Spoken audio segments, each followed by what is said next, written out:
All right, my man, so here's basically how I have this sucker set up, right? Let me get this the right frame here. Um, what I've done in the back is where I mounted the shock towers, I cut the frame right where they end, um, just to shorten it up. I didn't build this for any comps or anything like that. I just built it as a super capable rig. So I shortened the frame in the back and I shortened the frame in the front, actually.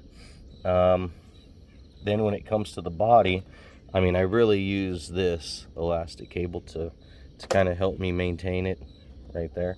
In the front, I did put Velcro, and then Velcro inside the cab.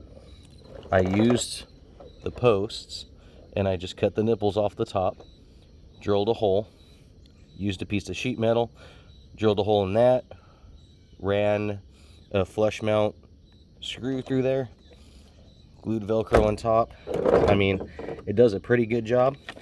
It's definitely not a standalone mounting system, you know. It does a pretty good job.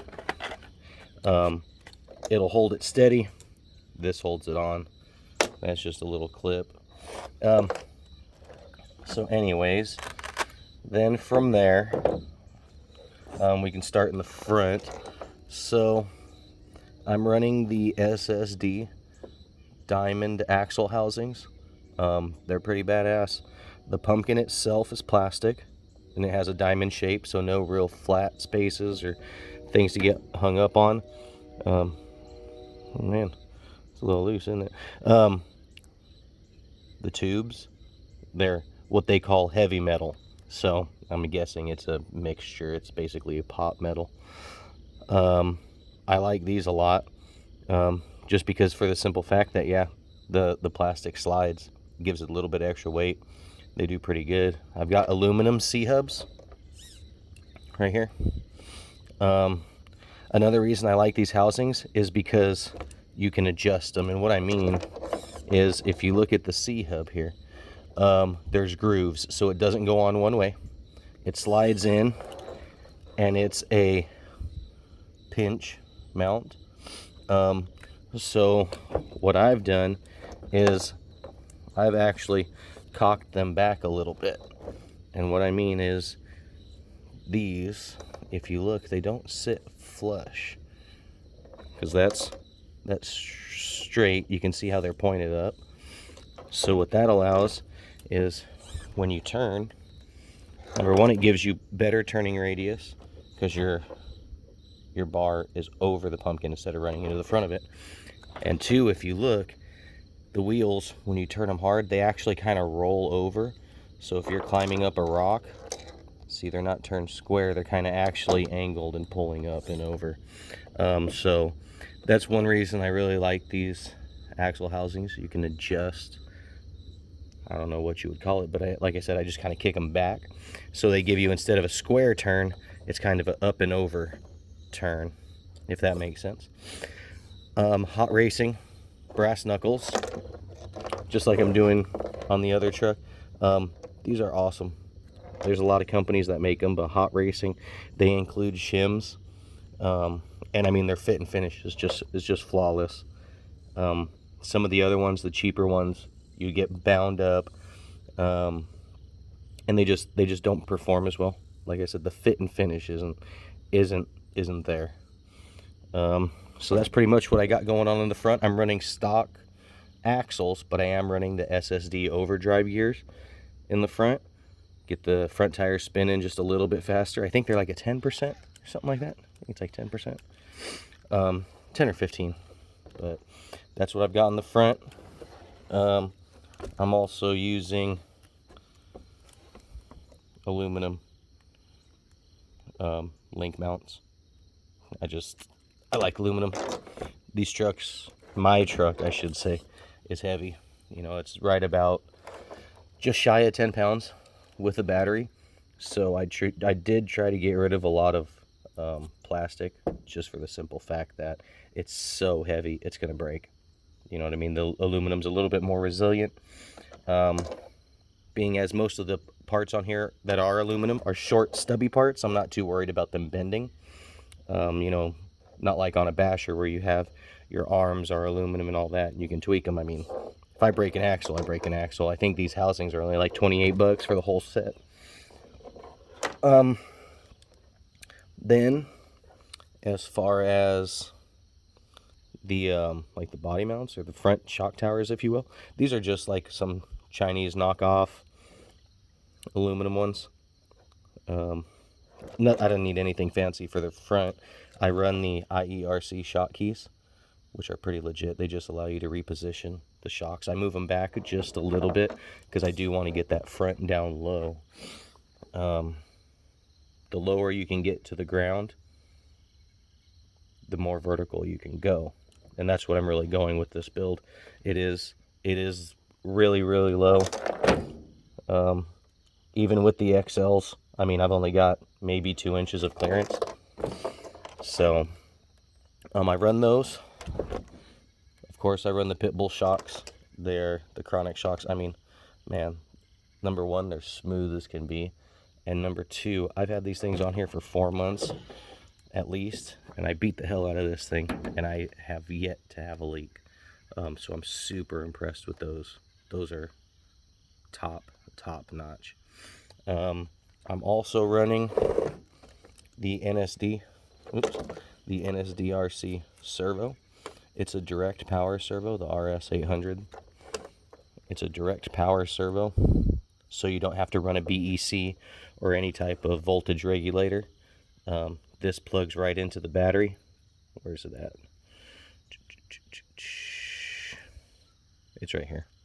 This plugs right into the lead off the battery. You just let them know what battery you're going to be using, 2-cell, 3-cell, 4-cell. And I think on 3-cell, I mean, this thing's pushing out over 700 ounces of pressure. So it has no problem turning these heavy-ass wheels. Because inside my wheels, I've got 2 wraps of little lead weights.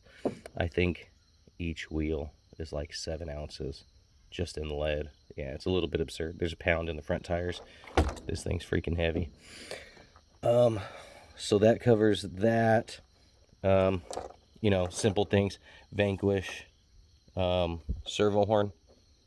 I mean, there's nothing fancy about it. It's like an $8 part. But it's, you know, you get Vanquish, you get quality. So I really like that. It's got the 2 extra pinch screws. So it's a highly less probability of losing that sucker on the trail. I'm running the IERC servo relocator. So basically, your stock battery tray, which goes right here, it actually, your servo is about a 1/2 inch or more further back. So if you look on the servo horn, you can see gashes here, and that's where it used to hit. Now, because it's moved forward, I mean, literally, it used to be back here, and you'd smack the pan hard bar mount right here. But the IERC tray relocates that so you have none of that in the way. Your free clearance helps less binding between these two. So I run that, and it's aluminum, so it stiffens up the frame quite a bit in the front. Of course, IERC front bumper, but I mean, I like it because it's sucked in. It's really short. It keeps everything clear. Just a lot of clearance. I'm all about clearance because, like I said, I built this to crawl. I didn't build to do comps, and I didn't build it for scale points. I built it just to go out there and basically be able to run over anything I pointed at. Going with the rear, I removed the mounts. These are, I forget what they're even called, but they're by Yeah Racing, and they're 75mm bars. They're internally threaded. So I took the plastic mount off, and I run just 2 bars. Like I said, they're internally threaded, so a lot cleaner, a lot more stout. I'm running the IERC shock towers in the rear. These things are freaking badass. They just give you a lot of options on where you want to mount stuff. I was running these bars in between the shock towers up here also, but then I decided to put some junk in the back. So I just have nuts on the back, but you can run the bars also, and it kind of helps eliminate this whole thing. But once I put these aluminum bars down here, it really freed up the frame flex, and they don't, these used to like squish in with the plastic frame, whatever you want to call it. So that's what I'm doing in the back there. Let's see. Same, like I said, the SSD diamond axle housings in the rear. Aluminum link mounts also. No brass in the rear, just a single wrap of lead weight in the rear tires instead of a double wrap. Then for electronics, I'm running the Mamba X. I like it. Really, you could get away with this servo. You can get away with running a Sidewinder 4, which is substantially cheaper because you don't need a BEC. Mamba X comes with an internal BEC, so you can program it that way, but I just like the Mamba X now, so I've been running that. I'm using a Holmes Hobbies. Let's see if we can get it here. Here we go. 2200 kV revolver outrunner motor. That thing is loaded with freaking torque. It's absurd. Those two paired together, I love it. I'm running a 9-tooth pinion in there. Gives me a super slow crawl and decent amount of wheel speed. Not crazy, you know what I mean?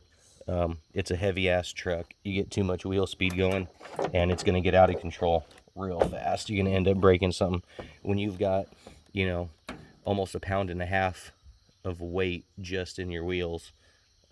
Too much wheel speed is definitely detrimental to your crawling and your pocketbook because you're going to start snapping stuff.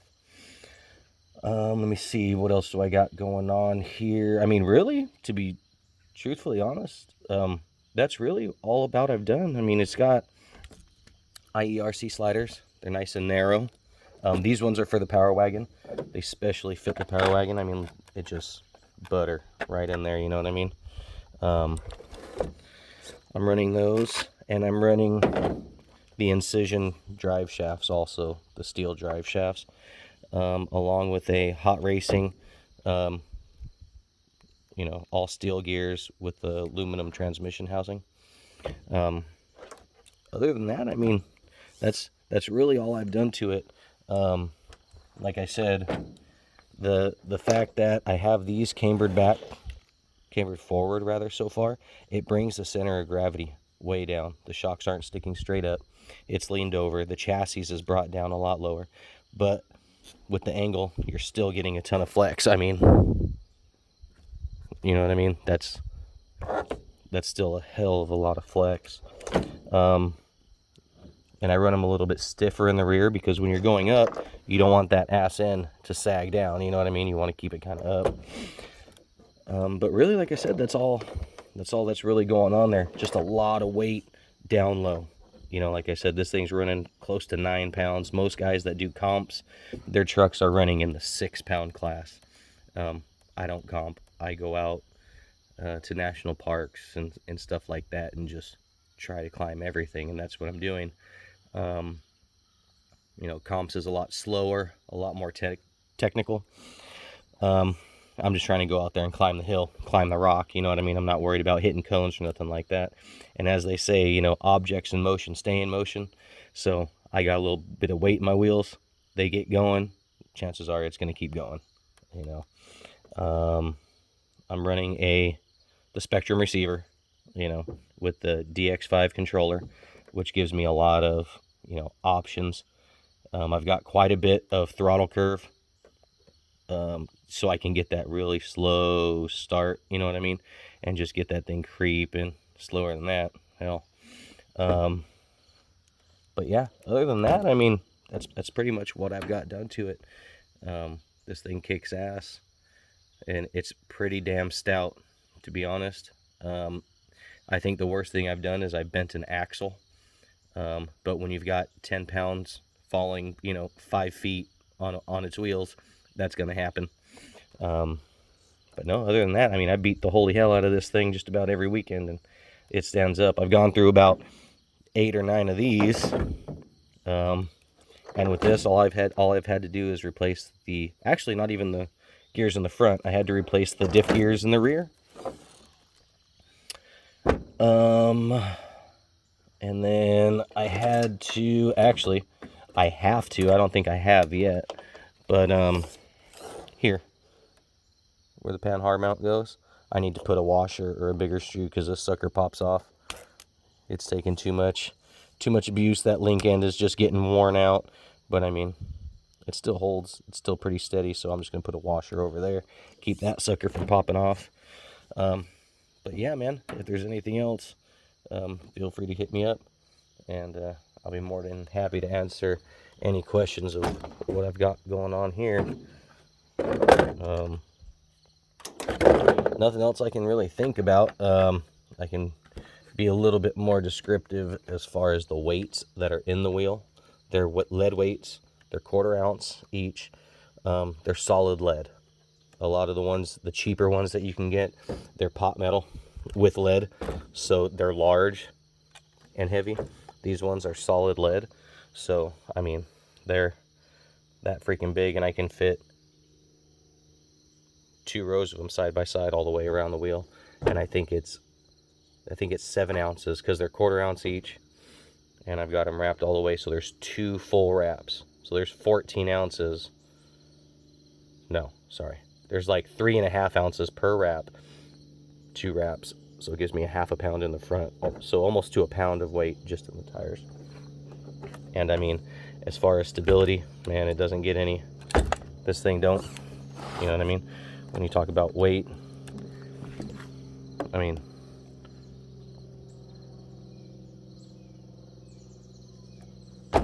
yeah, it's about as stable as it can get. So no, man, you got any other questions, feel free to ask me. I hope I covered just about everything I could in the video. But other than that, hit me up.